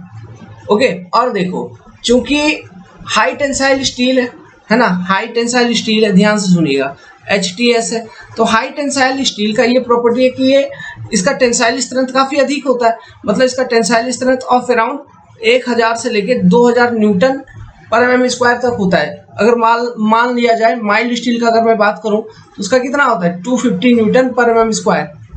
तो सोचो इसमें कितना है, मतलब जो हम वायर यूज करेंगे HTS उसका देखिए 1000 से 2000, समझ रहे हो। उसी तरह Fe415 का अगर बात करूं 450 न्यूटन पर mm², इतना समझ में आ रहा है। मतलब इनका बहुत कम है, जो नॉर्मल स्टील है उसका टेंसाइल स्ट्रेंथ बहुत कम है, जो हम यहाँ पर यूज करेंगे प्री स्ट्रेस के केस में हाई टेंसाइल स्टील इसके कंपैरिजन में, ठीक है। अब इसको यूज करने का क्या एक बेसिक रीजन है। बेसिक रीजन ये है कि देखो आप देखें प्री स्ट्रेस में अभी तक हमने जो एनालिसिस किया उसमें लॉसेस हो जाता है, ठीक है। जो भी हम प्री स्ट्रेस अप्लाई करते हैं इनिशियली, लॉसेस होने के बाद ओके वो इनिशियल प्री स्ट्रेस वो नहीं बचता है और लॉसेस ही हो जाता है लगभग ऑफ अराउंड 100 से 200 न्यूटन प्रति mm² तक का तो लॉस हो जाता है, ठीक है। तो मान लो आपने यूज किया ऐसा स्टील जिसका टेंसाइल स्ट्रेंथ ही है 250 न्यूटन पर mm², तो आपने इसी के अकॉर्डिंग उस स्टील में प्री स्ट्रेस अप्लाई किया। अधिक से अधिक इतना ही अप्लाई कर सकते हैं 250, उससे ज्यादा अप्लाई करेंगे तो खत्म, फेल। तो आपने अप्लाई कर दिया। अब अप्लाई करने के बाद मेरे को तो ये पता है कि उसमें लॉसेस होना है, तो ये लॉसेस हो गया 100 से 200 के बीच। तो उस स्टील में स्ट्रेस बचा ही क्या, रेसिडुअल स्ट्रेस जो आपको चाहिए इन फॉर्म ऑफ प्री स्ट्रेस जो ट्रांसफर होगा कंक्रीट के ऊपर, उसमें कुछ बचा, कुछ भी नहीं बचा। सो यूजलेस, यूज करो ना करो उसका कोई मतलब हुआ नहीं। फिर क्रॉस सेक्शन को भी बल्किंग कर दिया, मतलब उसमें भी बहुत ज्यादा रिइंफोर्समेंट हो गया, कंजेशन हो गया, तो कोई फायदा हुआ, कोई ऑब्जेक्टिव सेटिस्फाई हुआ प्री स्ट्रेस का नहीं। इसलिए हम हाई टेंसाइल वायर यूज करते हैं, ठीक है, instead of increasing cross section area. इसके एक फायदा तो ये कि हमको कंक्रीटिंग करने में प्रॉब्लम नहीं होता है। उसके बाद जो लॉसेस होनी है, हमको पता है कि लॉसेस होना है, तो लॉसेस होने के बाद जो रेसिडुअल प्री स्ट्रेस की मैग्नीट्यूड हमको चाहिए, ओके, मतलब जो आपका मेंबर में ट्रांसफर होगा वो हमको मिलता है, समझ में आया। तो इसलिए हमें हाई टेंसाइल स्टील की जरूरत पड़ती है। तो यहाँ पे ये थ्योरी लिखा हुआ है, इस थ्योरी को लिख लीजिए। Next important, concrete. High compressive strength वाला कंक्रीट हमको क्यों चाहिए, इसके पीछे बहुत इंटरेस्टिंग रीजंस हैं। सबसे पहले सुनो, यहाँ पे जो लिखा हुआ है वो तो लिखोगे, इसमें मैं कुछ और पॉइंट्स भी ऐड करूंगा, ठीक है। तो बात को ध्यान से सुनिए। पहले देखिए, दो तरह का प्री स्ट्रेस मेंबर है, प्री टेंशनिंग करके आप बनाते हो, दूसरा बनाते हो पोस्ट टेंशनिंग करके। प्री टेंशनिंग करके बनाएंगे तो देखिए जो प्री स्ट्रेस का ट्रांसफर होता है मेंबर के ऊपर, ये होता है बाई बॉन्ड, है ना। तो बाई बॉन्ड मतलब कंक्रीट का बॉन्ड स्ट्रेंथ का वैल्यू आपको ज्यादा चाहिए। तो बॉन्ड स्ट्रेंथ का वैल्यू ज्यादा होने के लिए मतलब हाई ग्रेड ऑफ कंक्रीट का बॉन्ड स्ट्रेंथ ज्यादा मिलता है। तो अगर बॉन्ड स्ट्रेंथ ज्यादा है तो प्री स्ट्रेस अच्छे से ट्रांसफर हो पाएगा। पहला पॉइंट तो ये। दूसरा लॉजिक मैं बताता हूँ पोस्ट टेंशनिंग के केस में। पोस्ट टेंशनिंग के केस में क्या होता है, अगर इसका कंस्ट्रक्शन मैकेनिज्म अगर ध्यान में है जो हमने एक्सप्लेन किया था, तो सबसे पहले कंक्रीट जब सेट हो जाती है मतलब 28 दिन के बाद, फिर टेंडन जो आपने डक्ट के थ्रू से पास किया, यहाँ पे बियरिंग प्लेट वगैरह रहती है, ठीक है, बियरिंग प्लेट वगैरह रखती है। फिर जैक सिस्टम को लगा के इस तार को तुम टानते हो, आप पुल आउट करते हो, तो इधर एक कंप्रेशन फोर्स इंड्यूस होता है through bearing plate on the member, है ना। तो यहाँ पे जो प्री स्ट्रेस की ट्रांसफर होती है ये होती है बाय बियरिंग, है ना, बाय बियरिंग। सो हाई स्ट्रेंथ कंक्रीट का बियरिंग स्ट्रेसेस भी ज्यादा होता है, ओके, मतलब वो जो स्ट्रेस अप्लाई हो रहा है उसको वो बियर कर पाएगा, कर पाएगा, मतलब झेल पाएगा, ठीक है। नहीं तो वहां पे चूर हो जाता है कंक्रीट। अब चूर, यहाँ पे चूर होने का क्या मतलब है, देखो चूर होना मतलब टूट जाना, है ना। अब ये basically due to high tensile stresses होता है, इसको ब्रस्टिंग स्ट्रेसेस कहते हैं इन एंकरेज जोन। इसका मतलब क्या है सुनिए, ये चीज से भी बचाना आपको मेंबर को। तो ये हाई स्ट्रेंथ कंक्रीट का जो होगा उसका ब्रस्ट, ये मतलब ये ब्रस्टिंग टेंसाइल स्ट्रेसेस को झेल पाएगा, ठीक है, इन केस ऑफ पोस्ट टेंशनिंग। देखो पोस्ट टेंशनिंग के केस में क्या हुआ, आपका मेंबर सेट हो गया, फिर ये डक्ट है, डक्ट के अंदर आपका टेंडन है मान लो, ठीक है, डक्ट के अंदर आपका टेंडन है, आपने यहाँ पे बियरिंग प्लेट वगैरह लगा के रखा है, ओके, ये एंकरेज सिस्टम वगैरह है। तो यहाँ से आप टेंशनिंग अप्लाई कर रहे हैं, मान लो इसको पुल आउट कर रहे हो, इधर दोनों एंड से कर रहे हो, मान लो इधर भी इधर से तार को आप खींच रहे हो।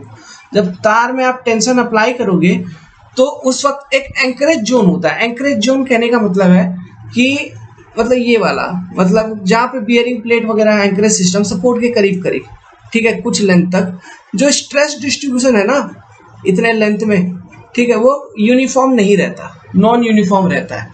मतलब ये पूरे क्रॉस सेक्शन के ऊपर यूनिफॉर्मली स्ट्रेस डिस्ट्रीब्यूटेड नहीं रहता है। मतलब ये जो टेंशन आप अप्लाई कर रहे हो ये पूरे क्रॉस सेक्शन के ऊपर यूनिफॉर्मली डिस्ट्रीब्यूटेड नहीं रहेगा।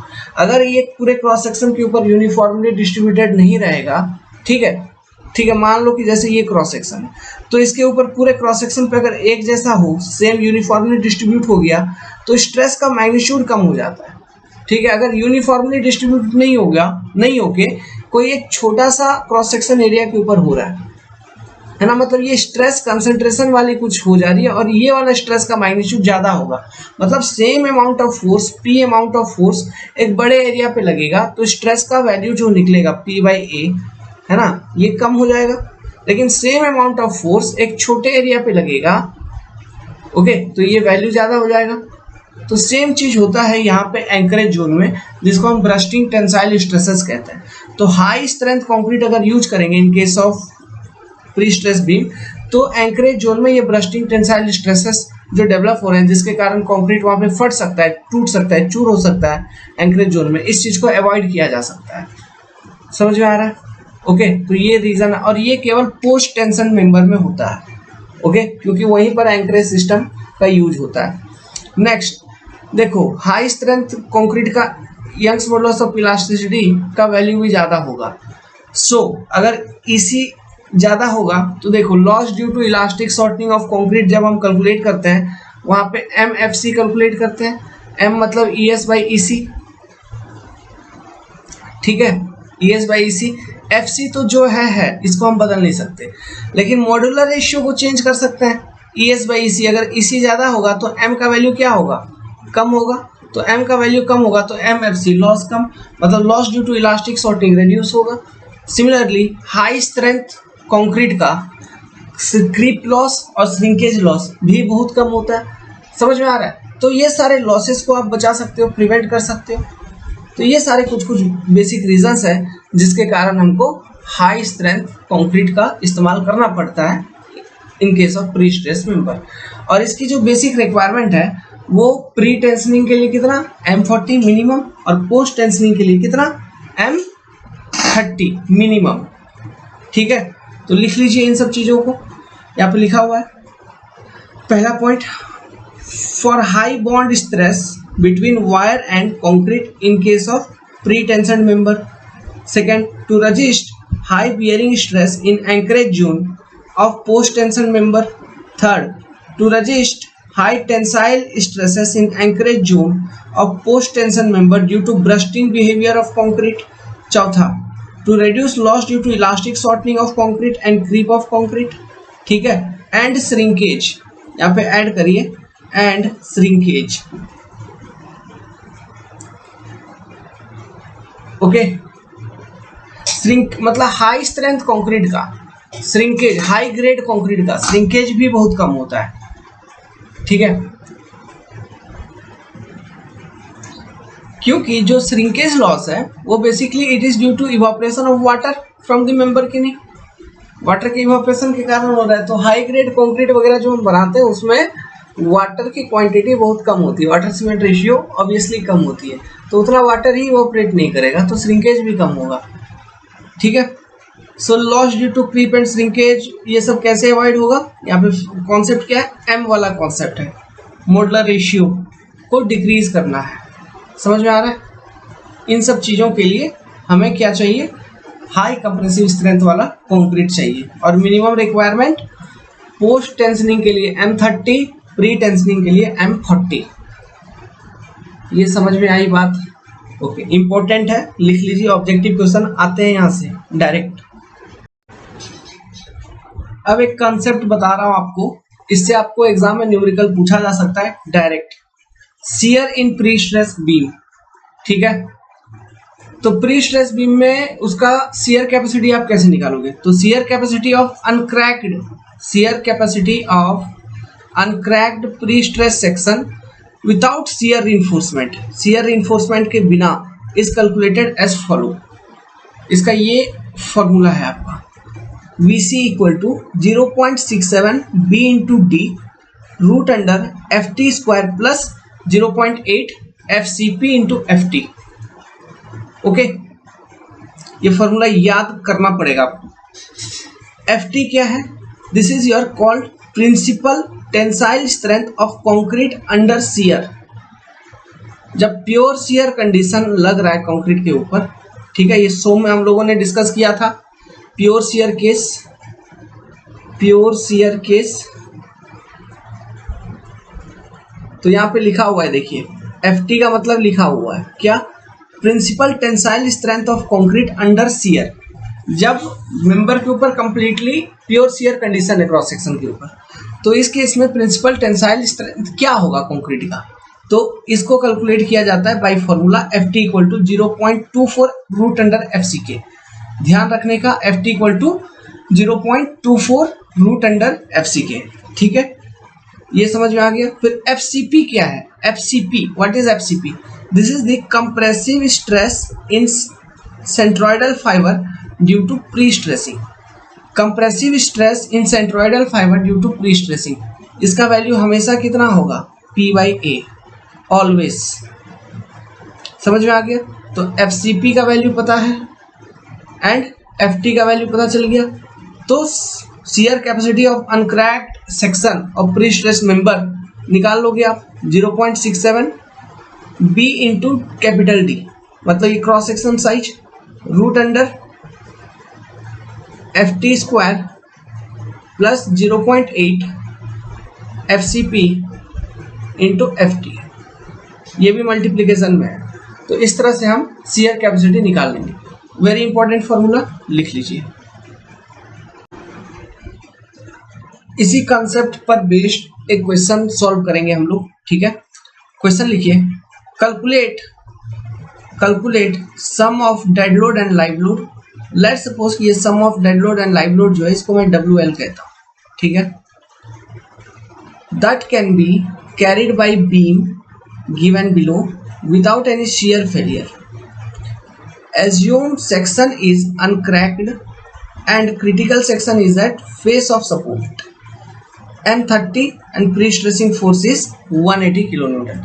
This is your section size given है 120 into 300 mm और बीम का स्पैन लेंथ वगैरह सब कुछ given है। ठीक है, तो लेट्स सपोज कि इस पे हम लोग एक UDL लगा दिए, इसको हम कहते हैं WL plus D, L plus D कहता हूँ। ठीक है, WL plus D, या फिर आप सिंपली इसको हम W कहते हैं। ओके, सिंपली W कहते हैं क्योंकि ये W हमको निकालना है, which is equal to loading due to dead load plus live load. इसका वैल्यू क्या होगा for no shear failure? Okay, तो फॉर प्री स्ट्रेस बीम हमको सबसे पहले क्या करना होगा? For PSC beam, okay, shear capacity of uncracked section कैसे निकालेंगे? Shear capacity of uncracked section,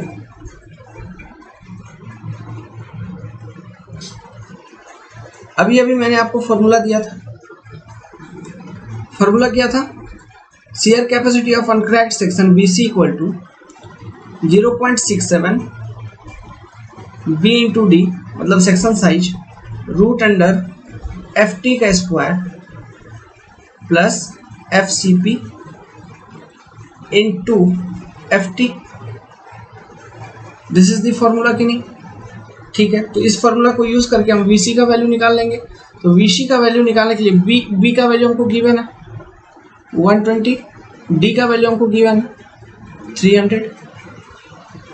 okay, तो FT का वैल्यू कैसे निकालेंगे? FT का वैल्यू हमको निकालना होगा 0.24 रूट अंडर FCK। FCK का वैल्यू आपको पता है M30।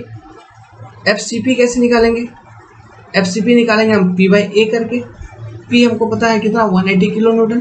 Cross section area B into D, सारे वैल्यूज हमको पता है। तो हम VC इजीली कैलकुलेट कर लेंगे कि नहीं। तो VC कैलकुलेट करिए कितना आ रहा है। तो हमने VC को कैलकुलेट किया, VC in shear capacity of uncracked section, VC equal to 63.61 kilo newton आएगा। देखिए आया क्या आप सभी का, सारा डेटा कैलकुलेट करके फॉर्मूला में डालिए जैसे अभी एक्सप्लेन किया था। अब देखो अब क्या कहता है कि हमको क्या निकालना, हमको निकालना है कि मिनिमम लोड इस मेंबर के ऊपर कितना अप्लाई कर सकते हैं without shear failure of this section, है ना। यहाँ पे क्रिटिकल सेक्शन आपको दिया हुआ है, क्या क्रिटिकल सेक्शन दिया हुआ है face of support. Face of support कहने का मतलब है, लेट्स सपोज जस्ट सपोर्ट के बगल में एक सेक्शन में कंसिडर करता हूँ, इसको मैं कहता हूँ XX सेक्शन, जो कि है मेरा क्रिटिकल सेक्शन। इस सेक्शन को यहाँ पर अगर दिखाऊं मैं, ठीक है, just at face of support, okay, मतलब सपोर्ट को कंसिडर ही कर लिया। तो मैं अब क्या पता लगाने का कोशिश करूंगा, मैं ये पता लगाने का कोशिश करूंगा कि एट सपोर्ट आपका due to loading and pre stressing force shear force कितना है। तो लेट्स सपोज कि at support due to loading and pre stressing forces जो शियर फोर्स लग रहा है एट फेस ऑफ सपोर्ट वो डाउनवर्ड लग रही है, ठीक है, एज्यूम कर लिया, और इसकी मैग्नीट्यूड है V, okay. At support due to loading, कौन सा लोड, ये लोड UDL जो इस पे अप्लाई किए हैं WL, है ना, WL या फिर W, ठीक है, मतलब dead load plus live load का combination. Due to this loading and pre stressing force जो टोटल शियर फोर्स है एट सपोर्ट, है ना, इसकी मैग्नीट्यूड है V। So for no shear failure, ठीक है, हमारा कंडीशन क्या होना चाहिए कि shear capacity of uncracked section VC must be greater than equal to V की नहीं, shear force at critical section, ये मेरा कंडीशन होना चाहिए, है ना। तो इसका मतलब ये V का वैल्यू क्या होगा, ये अगर मैं किसी तरह निकाल लूँ, ओके, और इस इक्वेशन में डाल दूंगा, इस वाले इक्वेशन में कि फॉर नो शियर फेलियर, लिखिए इसको, ये मेरा इक्वेशन बनेगा। तो let's suppose this is my equation 1। So VC का वैल्यू मैंने निकाल लिया ऑलरेडी, अब मेरे को V का वैल्यू निकालना है। तो V, तो देखो ड्यू टू लोडिंग जो शियर फोर्स का वैल्यू होगा सिंपली सपोर्टेड V में, तो यहाँ पे शियर फोर्स का वैल्यू क्या होगा, एक अपवर्ड शियर फोर्स होगी, रिएक्शन होगी WL/2 का, ठीक है। अब प्री स्ट्रेसिंग फोर्स का इफेक्ट को देखते हैं। तो ये देखिए पैराबोलिक टेंडन, तो प्री स्ट्रेसिंग फोर्स अगर मेंबर के ऊपर कंक्रीट का बात कर रहे हैं, है ना, तो यहाँ पे हम कंप्रेशन ही दिखाएंगे, टेंशन नहीं दिखाएंगे, क्योंकि हम कंक्रीट का बात कर रहे हैं। तो अगर टेंडन पे टेंशन है तो कंक्रीट के ऊपर क्या होगा, कंप्रेशन होगा कि नहीं। ये लोड बैलेंसिंग कॉन्सेप्ट यहाँ पे चल रहा है, ओके। तो लेट्स सपोज इसका एंगल है हॉरिजॉन्टल से थीटा, ये आपका प्री स्ट्रेसिंग फोर्स है P। सो इसको सिंप्लीफाई करेंगे तो हमें दो फोर्सेस मिलेंगे, एक मिलेगा P cos थीटा, ये वाला P cos थीटा, ठीक है, CG पर। दूसरा मिलेगा एक वर्टिकली डाउनवर्ड जिसका मैग्नीट्यूड होगा P sin थीटा। तो यहाँ पे और एक फोर्स लग रहा है P sin थीटा, है ना। सो अगर मैं लिखूं equilibrium of F of y means force in vertical direction equal to 0 at face of support,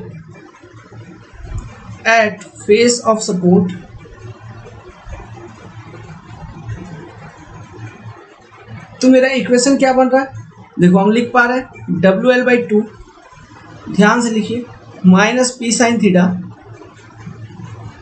minus V equal to 0, ये लिख पाएंगे, ओके। सो इसका मतलब क्या हुआ, यहां तक लिख लिया। तो इरेज करता हूं, ठीक है, क्योंकि आगे और भी बहुत सारा काम करना है।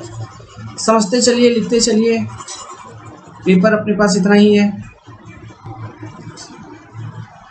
सो अभी जो इक्वेशन हमने लिखा था उस इक्वेशन से हमें क्या रिजल्ट पता चलेगा कि यार V equal to WL/2 minus P sin theta. तो V का भी वैल्यू आपने निकाल लिया। सो अब इस इक्वेशन नंबर 1 जो हमने लिखा था उसमें यूज करता है। So 63.61 kilo newton must be greater than equal to your WL/2 minus P sin theta, है ना। तो ग्रेटर देन इक्वल टू को हमको यहाँ से W का वैल्यू निकालना है, तो हम क्या कर देंगे, इसको हटा के इक्वेट कर देंगे अकॉर्डिंग टू क्रिटिकल कंडीशन, इन दोनों को इक्वेट कर देंगे, तो हमको यहाँ से W का वैल्यू निकल जाएगा। समझ में आ रहा है। तो इस पूरे इक्वेशन में ध्यान से देखना कौन सा डेटा अननोन है। W का डेटा अननोन है, ठीक है, W हमको तो निकालनी ही है। L का वैल्यू पता है क्या, 10 मीटर पता है। P का वैल्यू पता है, हाँ 180 किलो न्यूटन मेरे को पता है P का वैल्यू। साइन थीटा का वैल्यू पता है क्या, नो, हम साइन थीटा का वैल्यू अभी नहीं जानते हैं। तो साइन थीटा का वैल्यू हम कैसे कैलकुलेट करेंगे, देखो यार, पैराबोला का इक्वेशन बताया था, ये पैराबोलिक टेंडन है, इसको मान लो x और इसको मान लो y, ठीक है, और एक्सेंट्रिसिटी मैक्सिमम कितना है यहाँ पे, E इक्वल टू 100 mm है। ओके, सो जो पैराबोला का इक्वेशन है वो है, यहाँ पे इरेज करना पड़ेगा, ठीक है, मैं इरेज करता हूँ, यहाँ तक लिख लीजिए, फिर बाद में आप लिख लीजिएगा। पहले हम थीटा का कॉन्सेप्ट क्लियर कर लेते हैं अब, ठीक है, फिर थीटा का वैल्यू इसमें यूज कर लेंगे। ये थीटा का कॉन्सेप्ट हमने इससे पहले भी डिस्कस किया था, अगर आपने लॉसेस वाला वीडियो देखा होगा जिसमें हमने क्वेश्चन सॉल्व किया था। तो पैराबोला की इक्वेशन है 4h/L² x times L minus x. So theta माने कि dy/dx, तो इसी इक्वेशन को आपको डिफ्रेंशिएट करना है, तो यही चीज़ है tan थीटा, और कुछ नहीं बल्कि यही चीज़ आपका tan थीटा। सो इसको डिफ्रेंशिएट करेंगे dy/dx, तो मेरा क्या बनेगा equation, 4h/L² L minus 2x। तो आपको थीटा का वैल्यू पता लगाना है कहाँ पे, एट x इक्वल टू 0, है ना। तो इसी इक्वेशन में x इक्वल टू 0 पुट कर देंगे, तो हमको क्या मिलेगा, tan theta equal to, simply देखो यार ज़्यादा कंफ्यूजन नहीं, tan theta equal to 4h/L मिल जाएगा, है ना। h क्या होता है यहाँ पे, मैक्सिमम एक्सेंट्रिसिटी, मतलब E, यहाँ पे जो E का वैल्यू है यही है h, क्लियर है।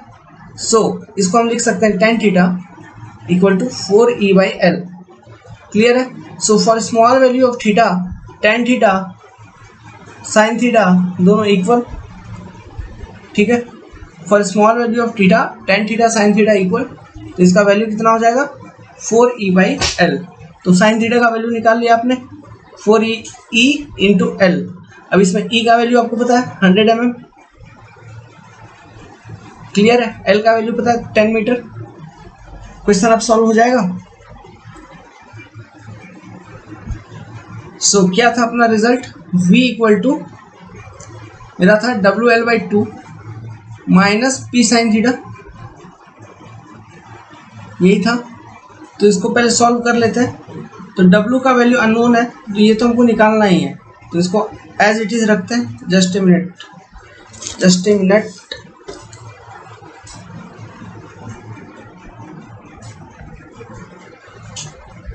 एक्चुअली पेन हैंग कर गया था इसलिए बंद करना पड़ा। W का वैल्यू अननोन है, तो W को एज इट इज रखते हैं। L का वैल्यू 10 पुट कर दिया, नीचे यहाँ पे 2, माइनस P का वैल्यू 180 हमको पता है, 180 लिख दिया। साइन थीटा का वैल्यू 4E/L, तो 4E mm में उसको मीटर में कन्वर्ट कर देते हैं, तो 0.1 डिवाइडेड बाई 10, ठीक है। तो ये कितना आ गया, 5 times W minus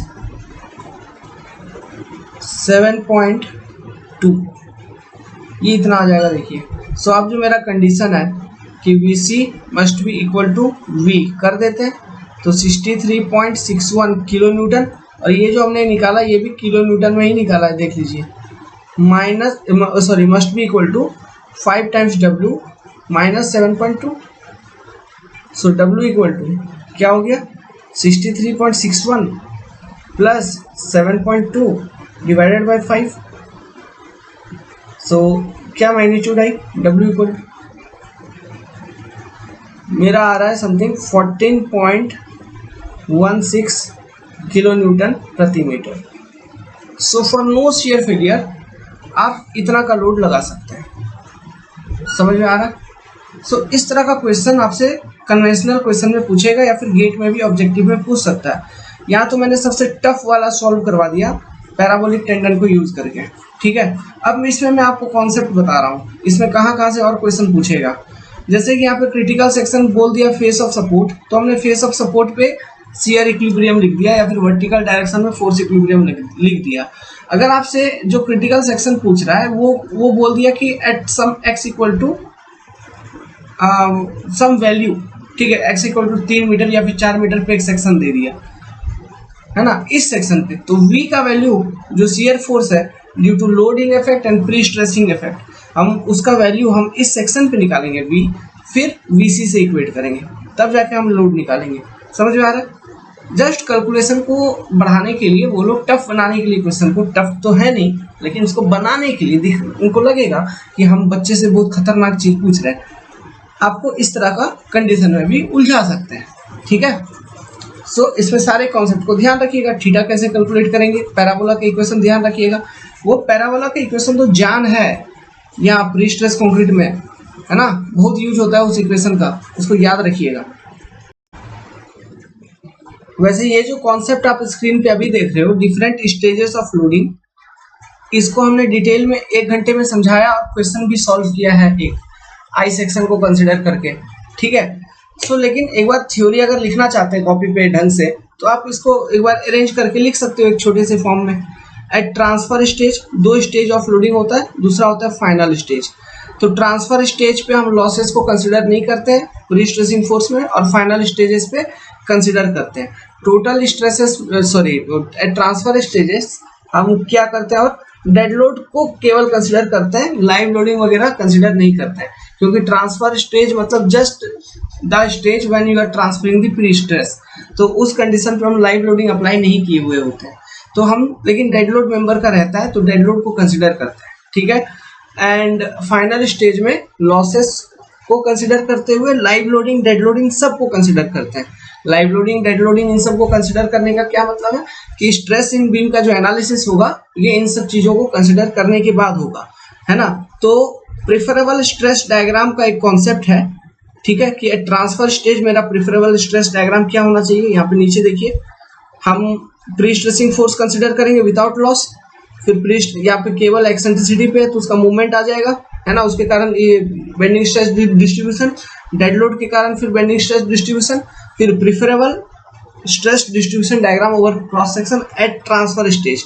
top fibre में tension and that tension value must be less than permissible tensile stress of concrete, और बॉटम फाइबर में कंप्रेशन आएगा and that compression must be less than equal to permissible compressive strength of concrete. Similarly जब आप final stage पे preferable stress diagram देखोगे तो हमको losses को कंसिडर करना होगा प्री स्ट्रेसिंग में, फिर लॉसेस को कंसिडर करते हुए डेड लोड को कंसिडर करेंगे, फिर लाइव लोडिंग को भी कंसिडर करेंगे। उसके बाद जो प्रेफरेबल स्ट्रेस प्रोफाइल है जस्ट एट ट्रांसफर स्टेज का उल्टा हो जाएगा, टॉप में आपका कंप्रेशन चले जाएगा, ठीक है, टॉप फाइबर में, लेकिन हमको ध्यान रहे कि वो कंप्रेसिव स्ट्रेसेस जो है it must be less than permissible compressive stress of concrete जो डेवलप हो रहा है, मैक्सिमम परमिसिबल। ठीक है, एंड नीचे आपका टेंसाइल हो जाएगा, फिर हमको ध्यान रखना होगा कि this is less than permissible tensile stresses in concrete. Clear है? ये हमने बहुत डिटेल में पढ़ाया, 1.5 घंटे में, 1.5 से 2 घंटे में पढ़ाया, 1 to 2 आवर के अंदर हमने बहुत डिटेल में समझा के एक्सप्लेन करके न्यूमेरिकल कॉन्सेप्ट सब कुछ एक्सप्लेन किया है। ओके, वहाँ पे आई सेक्शन एक कंसिडर किए थे, बहुत अच्छा क्वेश्चन सॉल्व किए थे, आप देख सकते हैं उस वाले वीडियो को। जस्ट मैंने दिखा दिया, अगर लिखना है तो लिख लीजिए इसको भी। देखिए आजकल ऑब्जेक्टिव एग्जामिनेशन में बहुत तरह के छोटे छोटे चीज भी पूछे जाते हैं। सो ये एक कॉन्सेप्ट लिखिए, advantage of pre stress concrete. ठीक है, इसको लिखिए, इंपॉर्टेंट पॉइंट्स है, ये आपका एसएससी वगैरह में शॉर्ट नोट्स के फॉर्म में भी पूछ लिया जाएगा। ठीक है, या फिर ऑब्जेक्टिव क्वेश्चन भी इनमें से आ सकता है। तो लिखिए पहला point, the use of high strength concrete and steel in pre stressed member result in lighter and slender member then is possible with RC members. ठीक है, second point, in fully pre-stressed member the member is free from tensile stresses under working load and thus whole section is effective। ये सब कुछ समझ में आ रहा होगा इतना पढ़ने के बाद। ओके, कुछ अलग से समझाने की जरूरत नहीं, एक्सप्लेन करने की। तीसरा, इन pre-stressed member dead load may be counter balanced by eccentric pre-stressing। ठीक है, तो eccentric pre-stressing का जो मेन पर्पस है वो क्या है, डेड लोड को काउंटर बैलेंस करना, डेड लोड को काउंटर बैलेंस करना। समझ में आया कुछ? ठीक है। Pre stress concrete member possesses better resistance to shear force, अभी शियर के ऊपर क्वेश्चन किया, due to effect of compressive stresses presence और eccentric cable profile. Fifth, use of high strength concrete and freedom from cracks contribute to improve durability under aggressive environmental conditions. क्योंकि high strength concrete use कर रहे हैं और pre stress में ये concept है कि आपका टेंसाइल क्रैक वगैरह डेवलप नहीं होगा, इसलिए उसका ड्यूरेबिलिटी ज़्यादा होगा अंडर एग्रेसिव एनवायरनमेंट। क्योंकि एग्रेसिव एनवायरनमेंट मतलब एनवायरनमेंट में कुछ ऐसे चीज़ें होंगे जो कंक्रीट में अगर मान लो क्रैक डेवलपमेंट हो गया तो उसके अंदर घुस जाएगा, स्टील को जाके कोलिजन कर देगा, तो यहाँ पे क्रैक ही डेवलप नहीं होगा, तो इसका परफॉर्मेंस ज़्यादा अच्छा होगा पीएससी मेंबर का। और इसका चूंकि सेल्फ वेट कम हो गया है ना, सेल्फ वेट चूंकि कम हो गया इसलिए हम बड़ा बड़ा स्पैन का स्ट्रक्चर बना सकते हैं। तो long span structure are possible so that saving in weight is significant and thus it will be economical. Next, factory product are possible, मतलब प्रीकास्ट सेक्शंस हम बनाते हैं, प्रीकास्ट, जैसे कि रेलवे स्लीपर एग्जांपल ले लो, स्लीपर्स, इलेक्ट्रिक पोल्स, है ना, तो ये सारे फैक्ट्री मेड हैं। Pre stress member are tested before use, pre stress member ये एक एडवांटेज, इसका टेस्टिंग किया जाता है बिफोर उसका use. Pre stress concrete structure deflects appreciably before ultimate failure, pre stress member ultimate failure से पहले काफ़ी ज़्यादा डिफ्लेक्शन होती है, सो ये बहुत ज़्यादा वार्निंग देती है बिफोर इट कोलैप्स। ठीक है, तो एक सेफ्टी पर्पज से ये पॉइंट यहाँ पे बताया गया है, क्योंकि आपको एक प्रायर मतलब पहले से फेल होने से पहले सफिशिएंट अमाउंट ऑफ वार्निंग मिल जाएगी, जिससे कि आप वहाँ पे बबली को खाली करवा सकें। ठीक है, तो ये सारे कुछ एडवांटेजेस पॉइंट हैं जो आपको ध्यान में रखने पड़ेंगे, रखिए इसको। अभी इतना पढ़ने के बाद ये सब समझ में आ रहा होगा, जस्ट लिख लीजिए कॉपी पे और पढ़ते रहिए, इसको प्रैक्टिस करते रहिए इन पॉइंट्स को, ताकि एग्जाम में मान लो शॉर्ट नोट्स आ गया, थ्योरी क्वेश्चन आ गया तो पॉइंट बाय पॉइंट चिपका दिया। अब एडवांटेज अगर बोलेगा तो हो सकता है कि उसी के साथ बोल देगा एडवांटेज एंड डिसएडवांटेज को लिखो ओवर आरसीसी। तो डिसएडवांटेज क्या लिखोगे? पहला, एक्सपीरियंस्ड वर्कर चाहिए इसके लिए, तो ये एक तरह का डिसएडवांटेज है, ये मिलते नहीं है जनरली। सही बात है भाई, initial equipment cost is very high, है ना, एक्सपेंसिव होता है। Initial availability of experienced engineers is scanty, ठीक है, मतलब बिल्डर भी नहीं मिल रहा है और इंजीनियर भी नहीं मिल रहा है। Pre stress sections are brittle, very important point, pre stress sections जो होते हैं ना वो ब्रिटल होते हैं।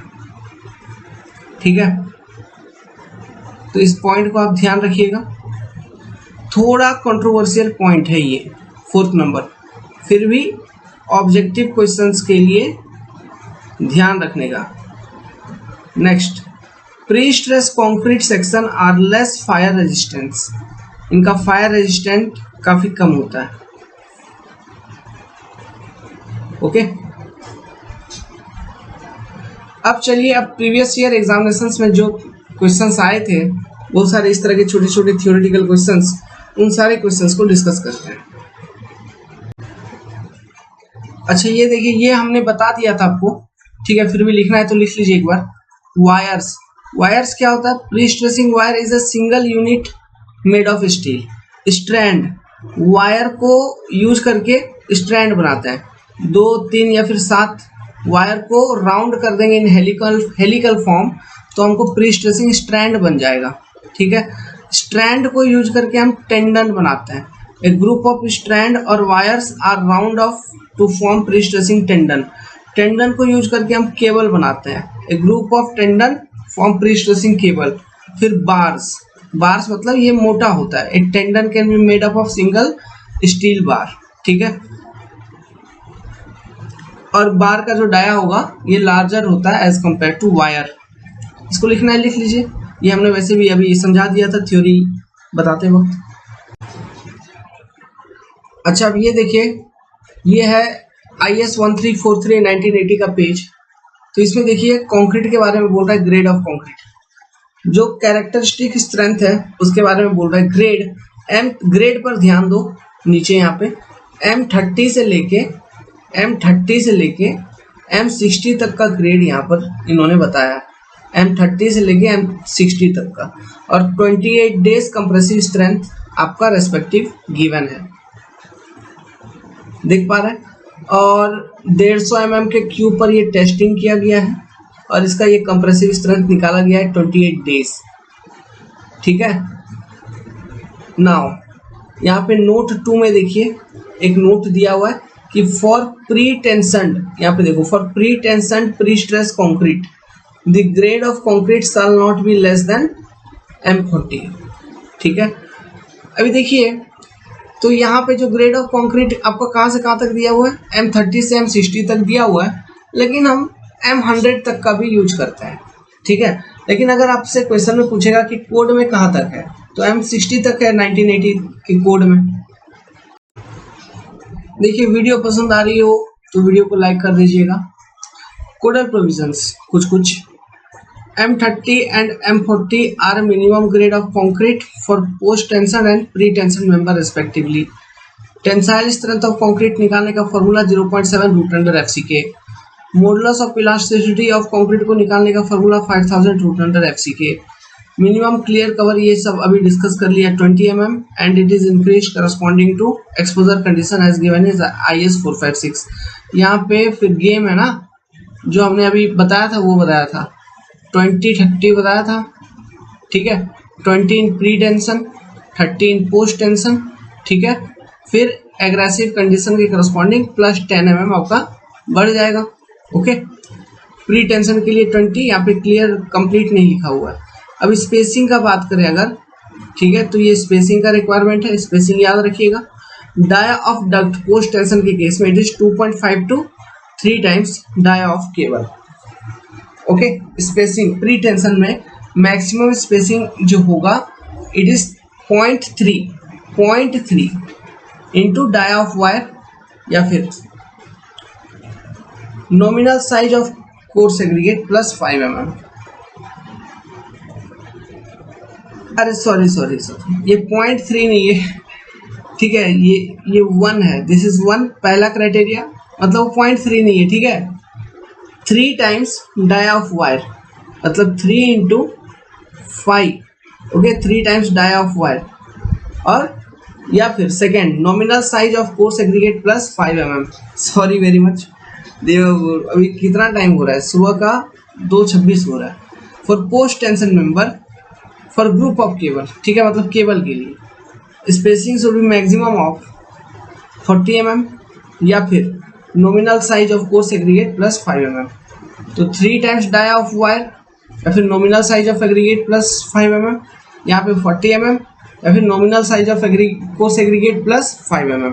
ध्यान रखने का, ये सब पूछ लेता है ऑब्जेक्टिव क्वेश्चंस, ठीक है। ये कैसे पूछेगा, हो सकता है डायरेक्टली यही नहीं पूछे, आपसे कैलकुलेशन करवा लेगा, सिंपल होगा, कैलकुलेशन करवा लेगा।